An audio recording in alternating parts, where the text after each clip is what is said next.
wabarakatuh. Perkenalkan, kami dari kelompok 2. Di sini kami akan mempraktikkan BK individual dengan pendekatan eksistensial humanistik dengan dosen pengampu Bapak Belardo Farjantoki MPD. Selanjutnya, simak video berikut. Assalamualaikum Bu. Ya, silakan duduk. Maaf Bu mengganggu waktunya. Iya tentu, saya selalu ada waktu untuk siswa yang membutuhkan konseling kepada saya. Ada yang bisa saya bantu? Baik Bu, terima kasih. Sebelumnya perkenalkan, nama saya Siva dari kelas 12. Begini Bu, saya ingin menceritakan masalah yang sedang saya alami. Oh iya Siva, sebelumnya Siva sudah pernah melakukan wawancara konseling? Belum Bu, ini baru pertama kalinya saya melakukannya. Ya, jadi perlu Siva ketahui bahwasannya saya di sini sebagai konselor yang akan membantu dalam konseling ini. Nah, dalam konseling ini ada asas-asas. Yang pertama ada asas kerahasiaan yang akan menjaga dan merahasiakan semua permasalahan yang dihadapi. Yang terus ada juga asas keterbukaan, di mana Siva bisa dapat bercerita dengan sukarela dan jujur. Terus yang ketiga ada asas kesukarelaan, bahwasannya Siva datang ke sini karena tidak terpaksa ataupun dipaksa. Jadi apakah sudah bisa dipahami? Iya Bu, saya sudah paham. Baiklah, kalau begitu sekarang silakan mulai menceritakan masalah Siva. Begini Bu, saya ingin menceritakan tentang prestasi belajar saya yang kurang memuaskan dan menurun. Yang semua itu dikarenakan kurang bisa berkonsentrasi pada saat saya belajar di kos Bu.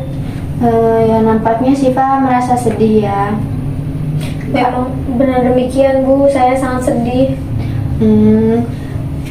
Prestasi belajar Siva yang menurun yang dikarenakan Siva kurang berkonsentrasi belajar di kos, benar demikian? Iya Bu, memang begitu.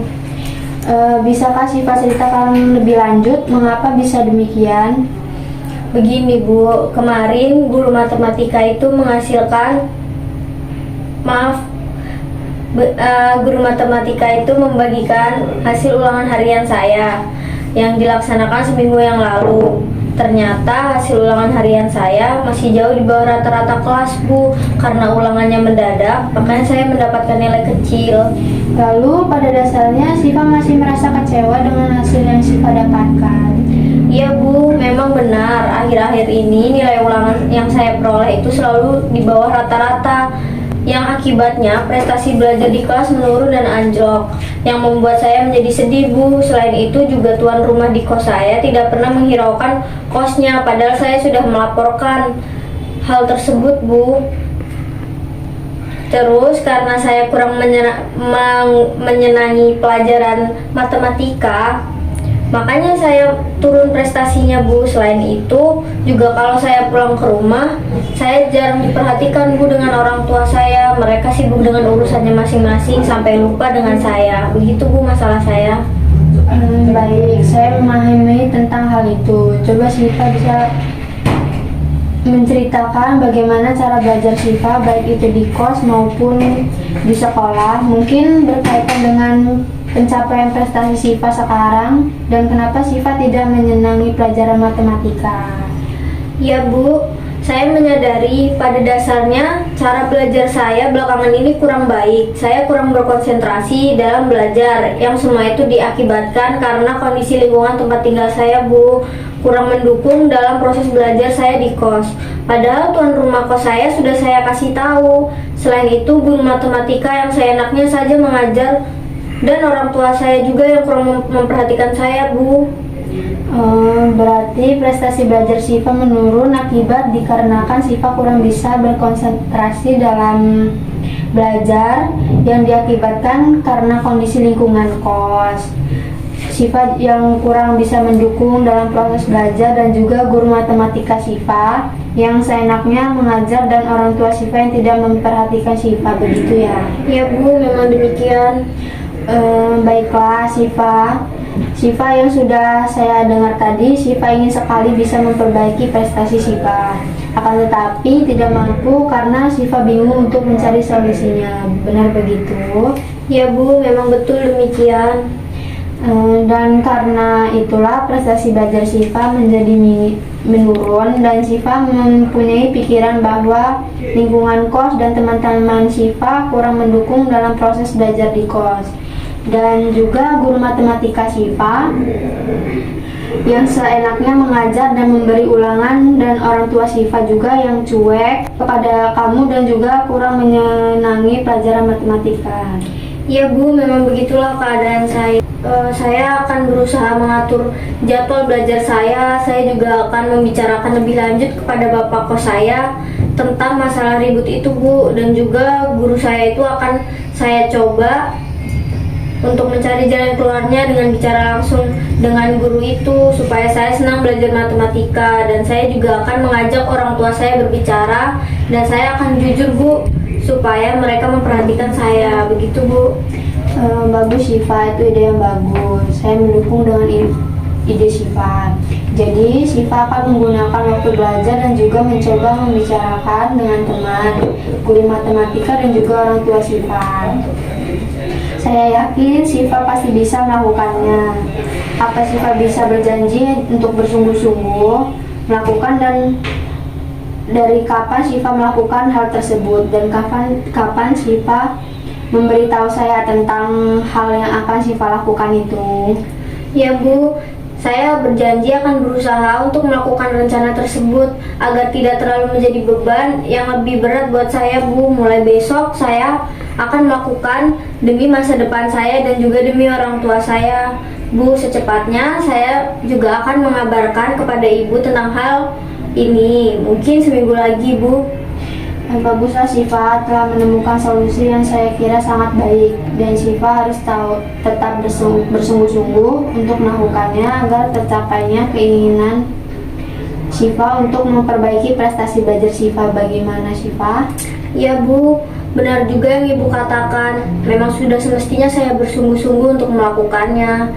Saya berjanji akan rajin belajar dan memperoleh prestasi yang lebih baik sehingga teman-teman saya kagum dengan saya dan orang tua saya pun bangga dengan saya. Saya akan berusaha tidak memikirkan hal-hal yang tidak perlu dipikirkan Bu. Baik, saya senang sekali mendengarnya. Dan saya lebih senang jika Syifa memang benar-benar melakukannya. Saya juga senang sekali Syifa sudah mampu berpikirnya lebih positif dan mampu menemukan sendiri solusi untuk masalah yang sedang Syifa hadapi. Ibu harap Syifa bisa segera melaksanakan hal-hal yang telah Syifa katakan tadi. Baik Bu. Nah, apa masih ada hal yang ingin Syifa sampaikan lagi? Tidak ada Bu, saya rasa sudah cukup. Nah, berhubung waktunya sudah habis, mari kita akhiri konseling kita sampai di sini. Sebelumnya, mari kita simpulkan dari hasil pembicaraan kita. Berdasarkan apa yang sudah Ibu dengar tadi di awal, Syifa mengatakan bahwa prestasi belajar Syifa menurun. Semua itu diakibatkan karena kurangnya konsentrasi belajar pada saat di kos Syifa, karena lingkungan Syifa yang kurang mendukung dalam proses belajar, guru yang seenak mengajar, orang tua Syifa yang kurang perhatian, dan juga tidak menyenangi pelajaran matematika. Kemudian, dalam membuat jadwal kegiatan harian Syifa untuk belajar dan juga akan membicarakan dengan tuan rumah kos tentang hal ribut guru Syifa dan juga orang tua Syifa yang kurang perhatian kepada Syifa. Selanjutnya, Syifa berjanji akan melakukannya juga. Syifa akan rajin belajar dan memperoleh prestasi yang lebih baik, sehingga teman-teman kagum dan orang tua Syifa pun bangga dengan Syifa. Syifa juga mengatakan bahwa Syifa akan berusaha tidak memikirkan hal-hal yang sebenarnya tidak baik untuk diri Syifa. Iya Bu, begitulah.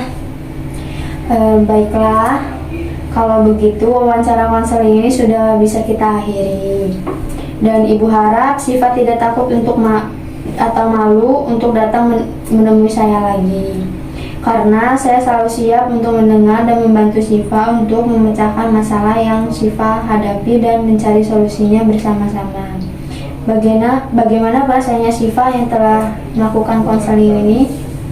Baik Bu, tentu terima kasih banyak atas apa yang sudah Ibu berikan kepada saya.